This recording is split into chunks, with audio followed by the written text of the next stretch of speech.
Vasaros pabaiga ir rugsėjo pradžia. Darže turime atsiveriančius plotus, kadangi mūsų derlius baigia nuderėti. Tad ką daryti, kad neužpultų piktžolės, bet ir turėtumėm naudą iš tų tuščių plotų? Rekomenduoju sėti žaliąją trąšą garstyčias.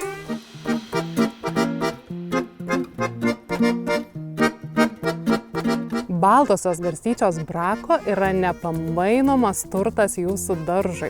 Paprastai ir lengvai sėjamos, nebūtina net ir įterpti. Tiesiog pakrikai išbarstykite bei lengvai pagrebliokite. Jeigu yra galimybė, palaišius jos sudygs greičiau. Tad porą savaičių ir jau matysite augančias garstyčias, dar šiek tiek palaukę prieš joms sužydint, galite sukasti. Garstyčių šaknis siekia net 2 metrus gylio, tad taip lengvai pakelsite išplautas maisto medžiagas, suaeruosite dirvą bei turėsite papildomą motyvaciją rudenį susikasti daržą. Garstyčios taip pat mažina piktžolėtumą, neleisite įsisėti piktžolėm ir užželti, mažina ligų pradus bei kenkėjų populiaciją jūsų darže. Tad iš to, kad pasisėsite baltasias garstyčias savo darže, turėsite daug naudos. Taip pat tušti plotai neaugs veltui. Garstyčios lėtai besiskaidydamos patreš jūsų daržą kitiem metam. Tad ruoškimės daržui, sveikiems augalams dabar iš pat rudens, kai jau augalai nuderėjo ir turime laisvesnio laiko. Baltųjų garstyčių sėja yra itin paprasta.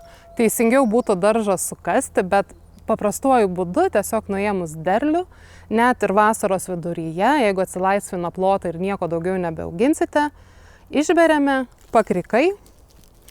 Jeigu yra galimybė, sugrebliojame arba apkasame iki 2 cm gylio ir palaistome arba ne, tada tiesiog šiek tiek ilgiau užtruks dygimas.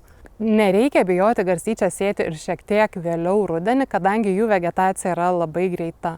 Maždaug per 30 dienų jos spėja sudygti, užaugti ir sužydėti. Ir tada yra pats geriausias laikas jas sukasti ir įterpti į dirvą.